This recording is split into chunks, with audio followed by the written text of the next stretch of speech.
Hello and welcome to this episode of Kennedy Saves the World. So World Cup is over. That means all the tourists are going to be leaving New York City. I'm going to miss them. It was fun. You know who's going to miss them even more, though? The Times Square hookers.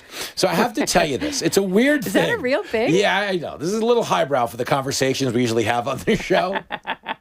But it's one of my favorite things in the world is anytime an international event descends on New York, there are a lot of people here who I don't doubt have partaken in some type of dabbling in the Women of the Night experience. But there's a unique thing going on in New York in that they are very cleverly packaging what is ultimately a surprise party. Okay. When I started out, I worked at a hot comedy club on 46th Street, the Restaurant Row. All of the male hookers that are, again, okay, literally taping their nuts to their, Sure. Okay, they look so good on the street here. Mm-hmm. It's not the ones who aren't like trying. You know what I mean? These ones are trying. Yeah. And if you knew the amount of people that leave Times Square during the World Cup arm in arm, because they're proud of what they're walking with until they're not. You know what I'm saying? But the business, and I can tell you this from my cab driving days, the World Cup is the Super Bowl of hookers when it's in your town. I had no idea. Super Bowl of hookers, like the UN. How did it like come when we had and the go Super Bowl. and I didn't hear about any of that? Well, you were too busy taping your... I'm kidding. But, hey, all right. But I can tell you this. Those tuck-friendly suits at Target are worth the money. I don't know where you thought this conversation was going by invoking the World Cup, but for me, international events, because I've never driven a cab during the World Cup, but I was here for the UN week all the time. It makes sense because if you have enough money to come over to the United States, to New York City for 3 weeks, like you have cash. It's disposable income. Yeah. And you are really disposing, But what you're saying is it's not the domestic hookers that see a spike in business. They're actually like importing themselves. Yes, of course. Wow. Big time. That's how the UN is, too. When you drive a cab during UN week, they will hire you for hey, here's a wad of cash. Can you just be on call today? Because they've got to go places. And the way they get down these closed side street during UN week, this is interesting, is they buy groceries. I remember you telling me that. Because they go I live here. And a baby carriage. A baby carriage, a dog, if you get your hands on a dog. But during the World Cup. Poor dog. I know. But you understand, now we're talking about street girls during World Cup week, which I only witnessed this phenomenon when New York hosted the Super Bowl between the Seahawks and the Broncos. Mm-hmm. We work in Times Square. We walk around Times Square a lot. We do MOS stuff. So you recognize who the neighborhood hookers are.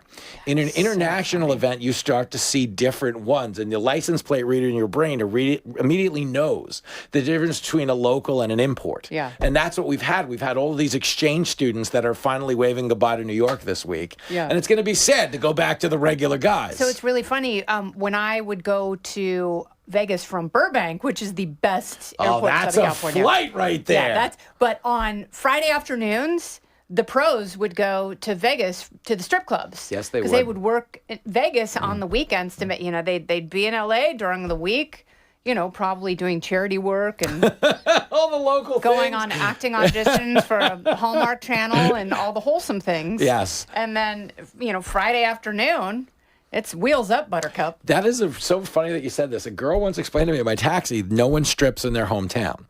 You don't strip in your hometown. People are going to know you. Yeah. So, but imagine how that applies to hooking. No one hooks in their hometown. Yeah. Wow, that's brilliant. Yeah, wouldn't that be awkward? Yes. Like you see the podiatrist. Hey, that's not a foot. I didn't know there was a minimum. What's going on here? What's happening? But hold on a second, because I think that's so amazing. There is a show to be made. They have like Ice Road Truckers, Ice Road Hookers. There's a show to be made about the transportation life of these people. Why don't we have that airline? Like, they had Hooters Air? Yeah. This is kind of that. That would have been very helpful for Diddy. That would have been nice. That was one of the things that he was charged with. Like, that was the RICO charge. And he was not found guilty on the RICO charge of, shuttling sex workers from state to state. That's all the guy was. He was just a frustrated transportation mogul, Your Honor. He's like, how do I get these people and this baby oil? But if people would allow themselves to be filmed doing that, like, why wouldn't you? Because that shame is dead. I love that. It's not FedEx, it's FedSex. P. Diddy was just trying to start a FedSex. You get the women, you get the oil, you throw them on a plane. What are the cops doing here? Oh, UP, yes. What can Brown do for you? Boom! Wink. Love it. So there went the World Cup. Yeah. I enjoyed it. What I like, and this is, can I give you an interesting tell? Yeah. I think one of the reasons that we win as many world wars as we have, and I know it's been a minute, is there is something, though, about this lovable camaraderie of grown men in groups of thousands singing songs that actually doesn't lend itself to healthy war fighting. Yeah. I feel like there's something soft about it. Interesting. You know what I'm saying? No, I really do. I think it's great. I think it's endearing. But like the 80 guys in the middle, it's 8,000 guys in the middle of Times Square doing the Viking row and stuff like that, which is kind of cute.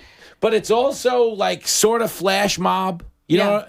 And I don't know that when the game is on the line, you want those guys. I think you want the guys that are like, oh, this is right. You know that? Sorry. Oh, you mean every U.S. soccer fan? Yeah. By the way, the U.S. soccer fans turned the way the woke pro-trans crowd turned on Caitlyn Jenner when she came out, not as a woman, but as a Republican. Yeah, that's the second the men's team lost, everyone was like, soccer! Nobody this is the liked stupidest sport! You guys as they literally wiped paint off their face, cried their way out of the state, pulled off a big giant USA afro. Never liked this sport. George Washington wig. Sucks. Because everybody loves a winner. Yes. And that is how it works. So you got a lot of people that were engaged in soccer small talk. You're right about this.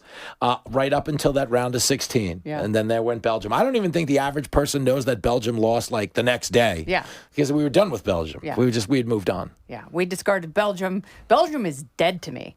I was so happy to watch them lose to Spain. That was great.